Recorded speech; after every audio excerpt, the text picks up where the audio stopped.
Interrumpida fuga hacia los Himalayas.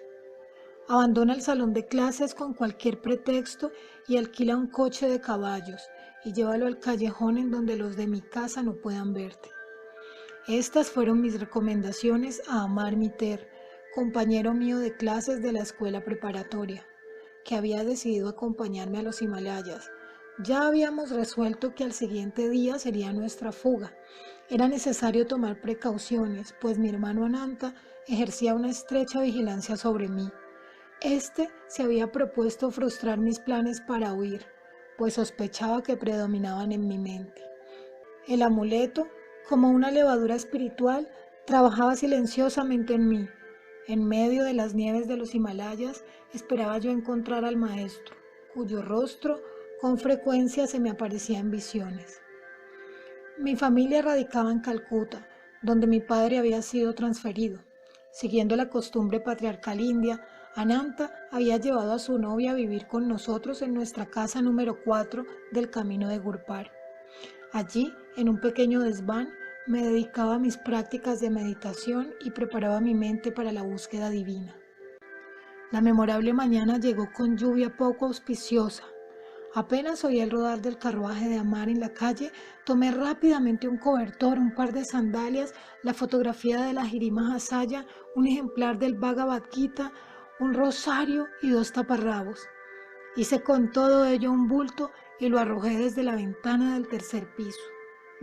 Luego corrí precipitadamente, tropezando con mi tío, que a la puerta compraba pescado. ¿A qué tanta excitación?, dijo, mirándome con ojos de sospecha. Sonreí con aire inocente y salí al callejón. Recogiendo mi bulto, me uní con Amar con todo el aspecto de un conspirador. Marchamos enseguida a Chandni Chowk, un centro comercial. Por meses habíamos estado ahorrando el dinero de nuestra merienda para comprar ropa inglesa, sabiendo de antemano que mi listo hermano con facilidad podría jugar la parte del detective. Creíamos engañarlo con un disfraz europeo. En nuestro camino a la estación nos detuvimos para recoger a mi primo Jatin Ghosh, a quien yo llamaba Yatinda.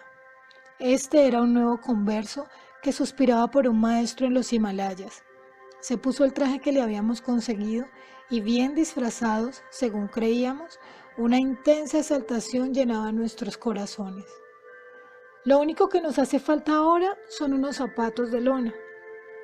Conduje a mis compañeros a una tienda en donde se vendían zapatos de suela de hule. Los artículos de cuero que se obtienen por medio del sacrificio de animales no deben ser usados en este sagrado viaje. Luego nos detuvimos en una calle para quitar la cubierta de piel de mi Bhagavad Gita, así como las correas que tenían mi salakot de manufactura inglesa. En la estación compramos boletos para Burdwan, de donde pensábamos transbordar para Hardwar, lugar situado en la falda de los Himalayas. Tan pronto como el tren se puso en marcha, di rienda suelta a algunas de mis gloriosas anticipaciones. Imagínense, dije lleno de entusiasmo. Seremos iniciados por los maestros y experimentaremos el trance de la conciencia cósmica. Nuestros cuerpos serán cargados con tal magnetismo que las bestias salvajes de los Himalayas quedarán domadas a nuestra sola proximidad. Los tigres no serán más que gatos domésticos en espera de nuestras caricias. Este comentario, que delineaba todo un prospecto fascinador, tanto metafórica como literalmente, produjo una sonrisa de entusiasmo en Amar.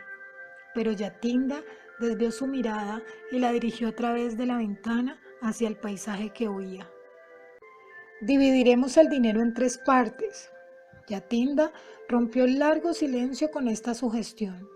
Cada uno de nosotros debe comprar su boleto en Burdwan.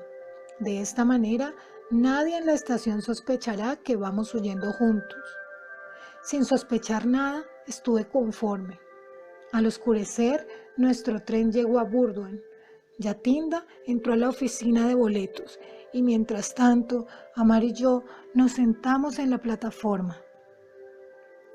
Esperamos 15 minutos y luego, infructuosamente, inquirimos por su paradero en todas direcciones. Le llamamos a gritos con la urgencia del terror. pero él se había esfumado entre los oscuros y desconocidos alrededores de la pequeña estación. Quedé completamente desconcertado al golpe de tan extraordinaria sorpresa. ¿Por qué permitiría Dios semejante incidente? La romántica y cuidadosa escapatoria tras él había fallado lamentablemente. Amar, debemos regresar a casa. Yo lloraba como un niño. La desoladora huida de Yatinda es de mal agüero. Este viaje está destinado al fracaso. ¿Es este tu amor al Señor? ¿No puedes soportar la pequeña prueba de la traición de un compañero? Merced a la sugestión de amar, de que era una prueba divina, mi corazón se serenó. Luego nos agasajamos con las famosas confituras de Burdwan. Pocas horas después, tomamos el tren para Hardwar, vía Bareilly. Cambiando de trenes en Moghul Serai, discutimos una cosa de suma importancia, mientras esperábamos en el andén de la estación. Amar, pronto seremos interrogados por los jefes del ferrocarril. No quiero menospreciar la ingenuidad de mi hermano. Pase lo que pase, no diré una mentira.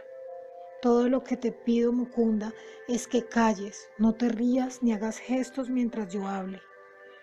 En ese preciso instante, un jefe europeo de estación se acercó a nosotros, mostrándonos un telegrama cuyo contenido inmediatamente comprendí. ¿Van ustedes huyendo del hogar inconformes? No. Sentí gusto de que las palabras que él había escogido para preguntarnos me permitieran contestar enfáticamente.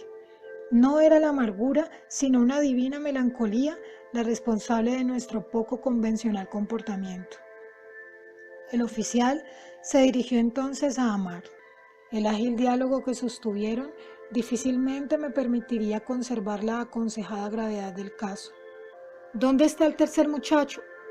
Con tono autoritario en la voz, el jefe de estación preguntó. Vamos, hablen, digan luego la verdad. Señor, noto que usted usa anteojos. ¿No puede usted ver que no somos más que dos? Amar sonrió soncarronamente. Yo no soy un mago, ni puedo conjurarle un tercer compañero. El oficial, visiblemente desconcertado por la impertinencia de Amar, buscó luego otro punto vulnerable. ¿Cómo se llama usted? Me llaman Tomás. Soy hijo de madre inglesa y de un padre indio convertido al cristianismo. ¿Cuál es el nombre de su amigo? Yo me llamo Thompson. Ya para entonces mi gozo interno había llegado a la cúspide y sin ceremonias me dirigí a tomar el tren que pitaba para partir. Amar seguía hablando con el oficial, quien había sido lo suficientemente ingenuo y atento para instalarnos en un compartimiento europeo. Evidentemente estaba apenado de que dos muchachos semi-ingleses viajaran en el departamento reservado para nativos. Después de esta habilidosa celada, me eché hacia atrás en el asiento y me reí sin control. El semblante de mi amigo tenía una marcada expresión de satisfacción por haber burlado a un veterano oficial europeo. En el andén de la estación me había dado maña para leer el telegrama de mi hermano, el cual decía: 3 muchachos bengalíes, vestidos a la inglesa, van huyendo de sus hogares rumbo a Hardwar, vía Moghul Serai. Sírvase detenerlos mientras llego. Amplia recompensa para acompañarnos a los Himalayas. Mientras nuestro tren paraba en la estación esa noche y yo dormitaba, Amar fue despertado por otro interrogante oficial del ferrocarril. Este también fue víctima de las argucias de Amar y creyó en el encanto híbrido de Tomás y Thompson. Al amanecer, el tren nos condujo triunfalmente a Hardwar. Las hermosísimas y majestuosas montañas aparecían en la distancia, como invitando al viajero. Corriendo, pasamos a través de la estación para mezclarnos libremente con el gentío de la ciudad. Nuestro primer acto fue mudarnos de ropa, cambiando las europeas por las nativas, puesto que Ananta de alguna manera había sabido de nuestro disfraz europeo. Sin embargo, cierta premonición de captura obsesionaba mi mente. Considerando conveniente abandonar cuanto antes Hardwar, compramos boletos para proseguir nuestro viaje hacia el norte, hasta Rishikesh, una tierra santificada largamente por los pies de los maestros. Yo había abordado el tren mientras Amar seguía en la plataforma. Este fue abruptamente parado por el alto de un policía. Nuestro inoportuno guardián nos condujo al bungalow de la estación y se hizo cargo del dinero que llevábamos. Cortésmente nos explicó que era su obligación detenernos allí hasta que mi hermano mayor llegase. Conociendo que el destino de ambos truhanes eran los Himalayas, el oficial nos relató una extraña historia. Ya veo que ustedes andan locos por los santos, pero nunca tropezarán con un hombre de Dios como el que yo vi hace poco. Mi hermano oficial y yo lo encontramos por primera vez hace 5 días. Estábamos patrullando el Ganges en cuidadosa vigilancia de cierto asesino. Nuestras instrucciones eran de capturarlo vivo o muerto. Se sabía que andaba disfrazado de Sadhu para robar con mayor facilidad a los peregrinos. A corta distancia de nosotros, sorprendimos a un hombre cuyas señales coincidían con la descripción del criminal. No hizo caso cuando le ordenamos detenerse y entonces corrimos tras él. Y acercándonos por la espalda, con el hacha le di con tremenda fuerza. El brazo del hombre quedó arrancado casi completamente. Sin proferir un grito ni mirar siquiera la tremenda herida, el desconocido continuó ante nuestro asombro su rápido paso. Cuando saltamos delante de él para interceptarle el paso, con calma nos dijo: «Yo no soy el asesino que ustedes andan buscando». Yo estaba profundamente mortificado al ver que había herido a un hombre de presencia divina, a un sabio. Postrándome a sus pies, imploré su perdón y le ofrecí la tela de mi turbante para restañar y cubrir la enorme herida que manaba abundantemente sangre. «Hijo mío, eso no es más que un error muy explicable de tu parte». El santo me miraba amablemente. «Sigue tu camino y no te reconvengas ni apenes por lo que has hecho. La Madre Divina cuida de mí».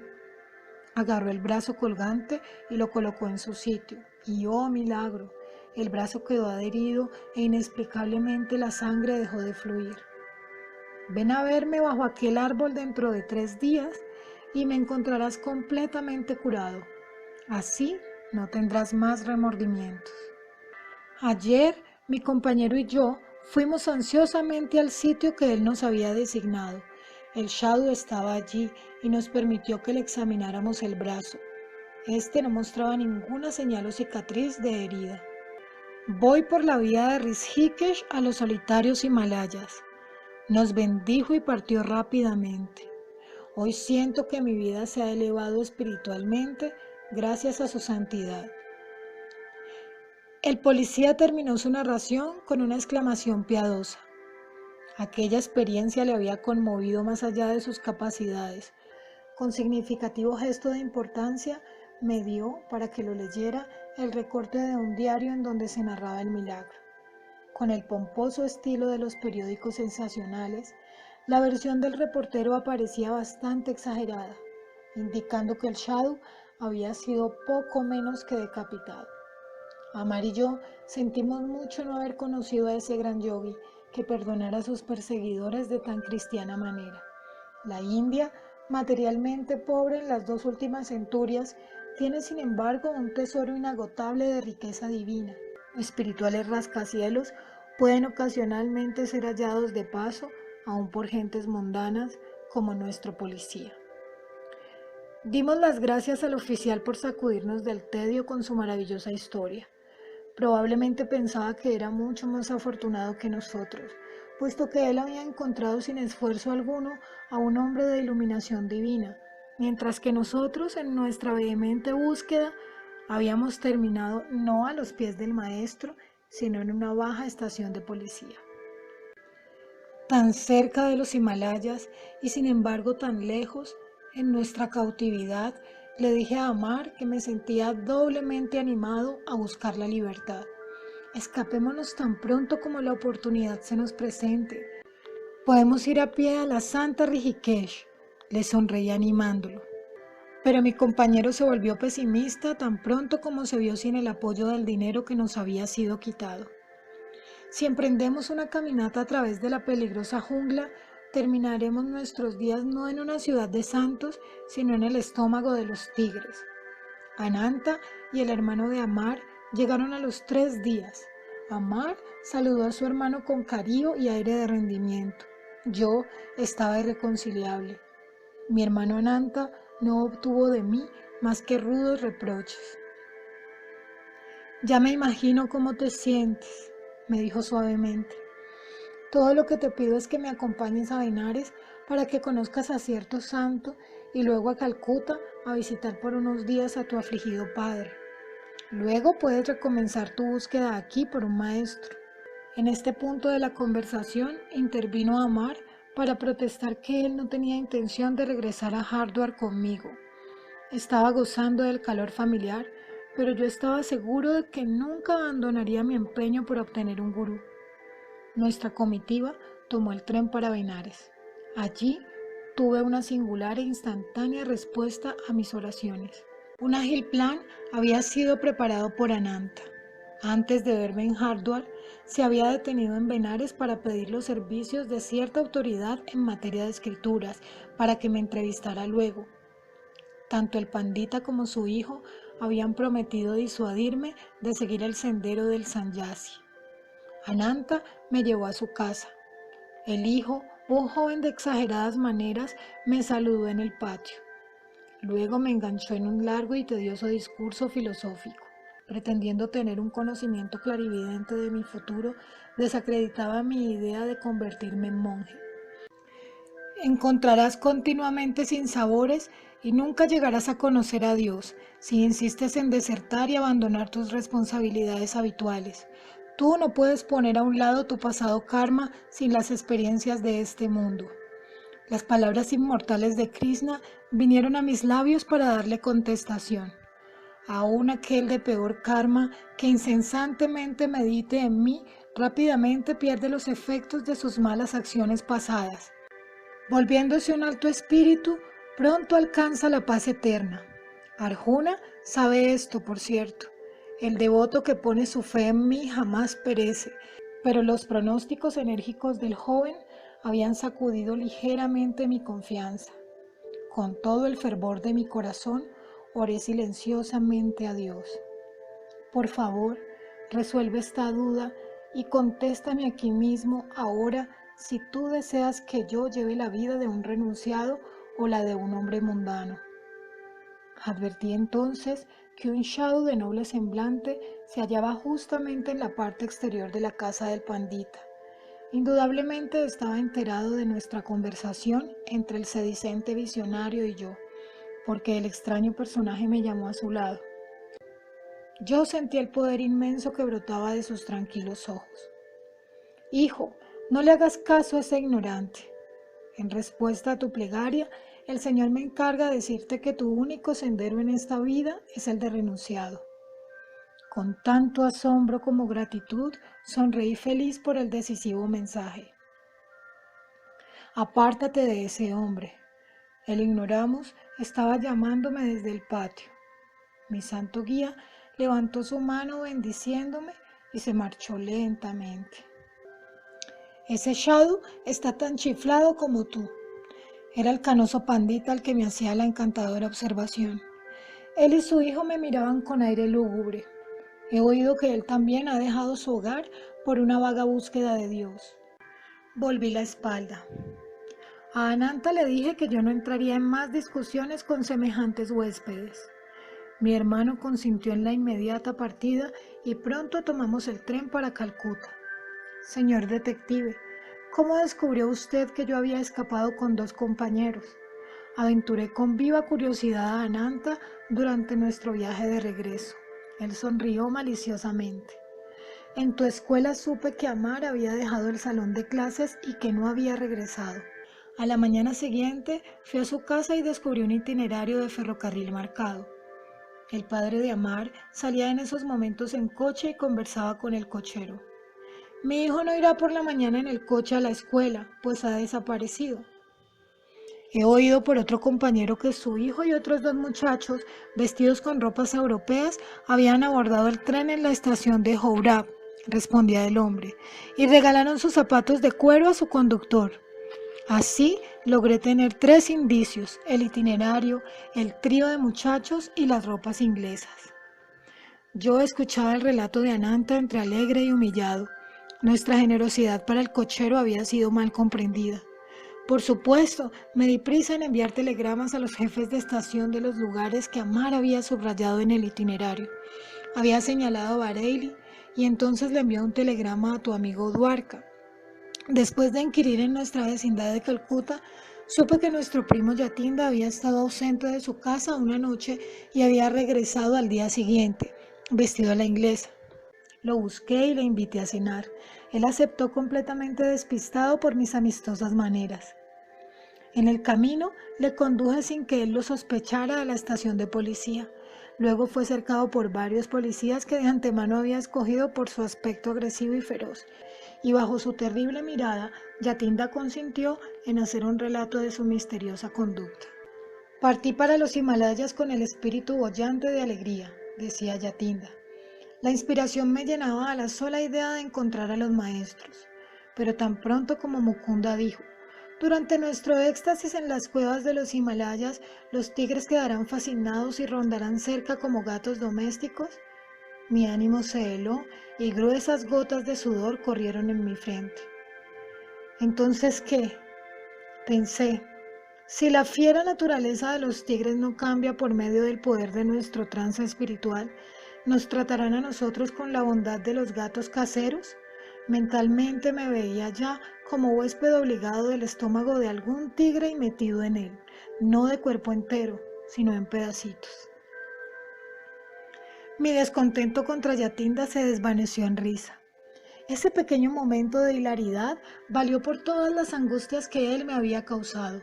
Debo confesar que sentí una cierta satisfacción al saber que Yatinda no había escapado tampoco al encuentro de la policía. Ananta, eres un sabueso de nacimiento. Mi mirada de divertimento no carecía de cierta exasperación. Yo le diría a Yatinda que estoy satisfecho de que su modo de proceder no se haya debido a una traición como parecía, sino únicamente al simple instinto de conservación. Ya en el hogar en Calcuta, enternecedoramente, mi padre me suplicó que contuviera los andariegos pies, por lo menos hasta que hubiera terminado mis estudios en la escuela secundaria.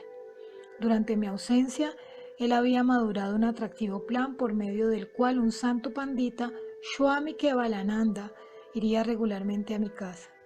Confiadamente me lo anunció diciendo, este sabio será tu tutor de sánscrito. Mi padre creía que podría calmar mis anhelos religiosos recibiendo instrucción de un filósofo erudito. Pero las cartas pronto se voltearon. Mi nuevo instructor, lejos de ofrecerme arideces intelectuales, atizó las ascuas de mi admiración por Dios. Desconocido para mi padre, Swami Kevalananda era un exaltado y ferviente discípulo de la Giri Mahasaya. El incomparable gurú tenía miles de discípulos conducidos a él por su irresistible magnetismo divino. Más tarde supe que la Giri Mahasaya había caracterizado muchas veces a Kevalananda como un rishi o sabio iluminado. Abundantes rizos adornan la hermosa cabeza de mi instructor. Sus oscuros ojos insondables tenían la transparencia de los de un niño. Todos los movimientos de su ligero cuerpo eran de un deliberado reposo. Siempre amable y gentil, estaba constantemente establecido en la conciencia del infinito. Nuestras horas más felices fueron pasadas juntos en la profunda meditación de Kriya. Kevalananda era una notable autoridad en los antiguos sastras. Su erudición le había hecho ganar el título de Sastri Mahasaya, y por el cual era generalmente conocido y saludado, pero mi educación en sánscrito era casi nula. Siempre busqué toda oportunidad para hacer caso omiso de la prosaica gramática, y en cambio hablar de yoga y de la Giri Mahasaya. Mi tutor me complació cierto día contándome algo de su propia vida con su maestro. Decía, raramente afortunado, pude permanecer cerca de la Giri Mahasaya por 10 años. Su casa en Benares era la meta nocturna de mi peregrinaje. El gurú se hallaba siempre presente en su pequeña salita de su primer piso. Conforme se sentaba en su postura de loto, sobre un asiento de madera sin respaldo, todos sus discípulos lo rodeaban en semicírculo. Sus ojos centelleaban y bailaban de alegría divina. Los tenía habitualmente entrecerrados, atisbando a través del telescopio interno hacia la esfera de eterna felicidad. Rara vez hablaba extensamente. De vez en cuando su mirada se fijaba en algún estudiante necesitado de ayuda. Luego, con efluvios de luz, a torrentes salían sus palabras curativas.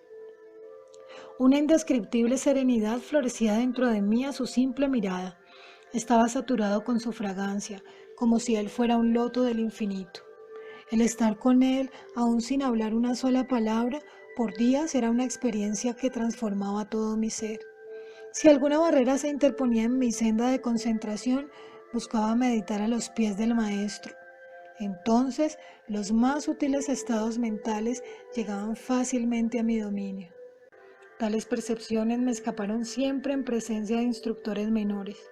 El maestro era un templo viviente de Dios, cuyas puertas divinas estaban siempre abiertas a todos los discípulos a través de la devoción. La Jirima Hasaya no era un intérprete libresco de las escrituras. Sin esfuerzo alguno solía hundirse en la biblioteca divina. La espuma de las palabras y el rocío del pensamiento manaban de la fuente de su omnisciencia. Poseía la maravillosa clave que abría la profunda ciencia filosófica empapada durante edades en los Vedas. Si se le pedía que explicara los diferentes planos de conciencia que se mencionan en los textos antiguos, él, sonriendo, accedía. Alcanzaré esos estados y enseguida te diré lo que perciba. Era entonces diametralmente opuesto a ciertos instructores que aprenden las escrituras de memoria y luego ofrecen no realizadas abstracciones. Sírvete exponernos las sagradas estancias según su significado se te presenten. El taciturno gurú con frecuencia daba esta instrucción a algún discípulo próximo a él. Yo guiaré tus pensamientos para que hagas una interpretación correcta. De esta manera, muchas de las percepciones de la Jirima Hasaya fueron registradas y anotadas con voluminosos comentarios de diversos estudios. El maestro no aconsejaba jamás una creencia esclava. Las palabras no son más que cáscaras, decía. Ganad la convicción de la presencia divina a través de vuestro propio y feliz contacto en la meditación. No importaba cuál fuera el problema del discípulo, el gurú aconsejaba la práctica de Kriya Yoga para su solución. La llave de yoga no perderá su eficiencia cuando yo no esté más en este cuerpo para guiaros. Esta técnica no puede ser encuadernada, manoseada y olvidada al modo de las inspiraciones teóricas. Continuad sin cesar en vuestro sendero de liberación por medio de Kriya, cuyo poder estriba en su práctica. Yo mismo considero el sistema más eficaz para alcanzar la salvación a través del esfuerzo personal y que jamás haya sido evolucionado para el hombre en su búsqueda del infinito. Kevalananda terminó así con su testimonio. Por medio de su uso, el Dios omnipotente, oculto en todos los hombres, se hizo encarnación visible y viviente en el cuerpo de la Jirima Hasaya y en algunos de sus discípulos. Un milagro de tipo crístico por la Jirima Hasaya tuvo lugar en presencia de Kevalananda. Mi santo tutor me contó el suceso un día, alejados sus ojos de los textos de sánscrito que estaban ante nosotros. Un discípulo ciego llamado Ramu me causó mucha lástima. ¿Por qué no tenía luz en los ojos cuando tan fielmente servía a nuestro Maestro, en quien la divinidad resplandecía plenamente? Una mañana traté de hablar a Ramu, pero él se sentaba por largas y pacientes horas a abanicar al gurú con un abanico hecho de palma de ponca. Cuando por fin el devoto salió de la habitación, yo le seguí. Ramu, ¿cuánto tiempo hace que estás ciego? Soy ciego de nacimiento, Señor. Nunca mis ojos han sido bendecidos con un vislumbre de sol. Nuestro omnipotente gurú puede ayudarte. Hazle por favor esa súplica. Al día siguiente, Ramu se acercó tímidamente a la Jirima Hasaya. El discípulo se sentía avergonzado de pedir que una riqueza física fuera agregada a su superabundancia espiritual. Maestro, el iluminador del cosmos está en ti. Yo te ruego que conduzcas su luz a mis ojos, de manera que perciba siquiera su tenue resplandor. Ramu, el esplendor del sol tendrá una especial aurora para ti. y en una semana se realizó. Por primera vez en su vida, Ramu pudo contemplar la hermosa naturaleza. El omnisciente Uno había inducido a su discípulo a repetir el nombre de Rama, adorado por él sobre todos los santos.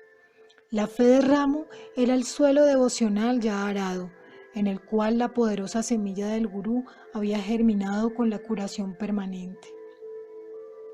Kevalananda guardó silencio por un momento para rendir un nuevo homenaje a su Gurú.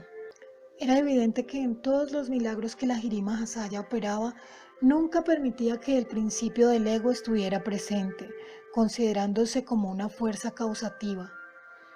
Por su perfecto e irresistible renunciamiento al egoísmo, el maestro capacitaba al poder primario de salud para que fluyera libremente a través de él. Los numerosos cuerpos que fueron espectacularmente curados por la Giri Mahasaya más tarde tuvieron que alimentar las llamas de la cremación, pero el silencioso despertar espiritual que él operó, los discípulos crísticos que él formó, forman su cohorte de imperecederos milagros. Yo nunca llegué a ser un erudito en sánscrito. Kevalananda me enseñó la síntesis más divina.